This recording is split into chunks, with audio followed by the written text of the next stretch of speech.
চায়, তারা চায় বেঁচে থাকবার অধিকার।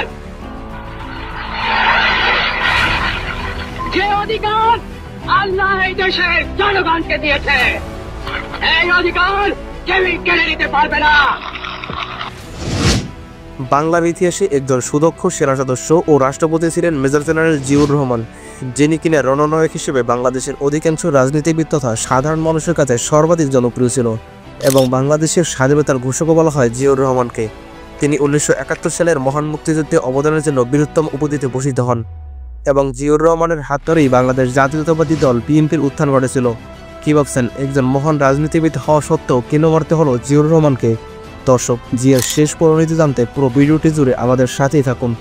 1975 সালের 25 আগস্ট সেনা অভ্যুত্থানের মাধ্যমে সপরিবারে হত্যা করা হয় শেখ মুজিবকে এবং সেদিনই বাংলা বেতারে খন্দকার মোস্তাক তাকে বাংলাদেশের নতুন রাষ্ট্রপতি ঘোষণা করেন এবং তার ঠিক 10 দিন পরেই খন্দকার মোস্তাক কর্তৃক বাংলাদেশ সেনাবাহিনীর প্রধান নিযুক্ত করা হয় জিয়াউর রহমানকে।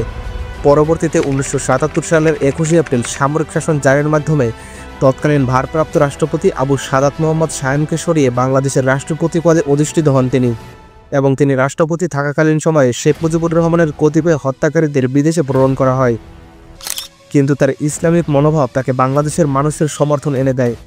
শেখ মুজিবুর রহমানের অসাম্প্রদায়িক মনোভাব প্রত্যাখ্যান করে জিয়া বাংলাদেশ ইসলামিক রাজনীতি চালু করেন এবং মুসলিম জাতিসমূহের সহযোগিতা সংস্থায় বাংলাদেশকে তুলে ধরেন। অনেক ঐতিহাসিকদের মতে এসব ব্যবস্থা বাংলাদেশের অনেক উপজাতীয় ও ধর্মীয় সংখ্যালঘুদের বিচ্ছিন্ন ও বিরুদ্ধাচরণ করে, যা ভবিষ্যতের বেশ কিছু সাম্প্রদায়িক ও উপজাতির দ্বন্দ্বকে ত্বরান্বিত করে। কিন্তু পরবর্তীতে ঢাকা হাইকোর্টের এক রায়ে জিয়ার সামরিক শাসনসহ 1975 থেকে 1979 সালের মধ্যে সামরিক অভ্যুত্থানের মাধ্যমে ক্ষমতা দখলকে বেআইনি ও অসাংবিধানিক বলে ঘোষণা করা হয়। জিয়ার সামরিক আইন ও আদেশ অভ্যুত্থান থেকে 1977 সালে রাষ্ট্রপতি পদ গ্রহণ এবং 1978 সালে অনুষ্ঠিত গণভোট সংবিধান বিরোধী বলে ঘোষিত হয় এবং আদালতের রায় বলে ইনডেমনিটি অধ্যাদেশ বাতিল করা হয়।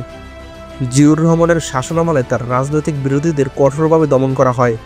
এ সময় তার বিরুদ্ধে প্রায় 62,000 আওয়ামী লীগ ও অন্যান্য বিরোধী দলীয় নেতাকর্মীদের গ্রেপ্তার করে রাখার অভিযোগও রয়েছে, যা আন্তর্জাতিক সম্প্রদায়ের দৃষ্টিও আকর্ষণ করেছিল।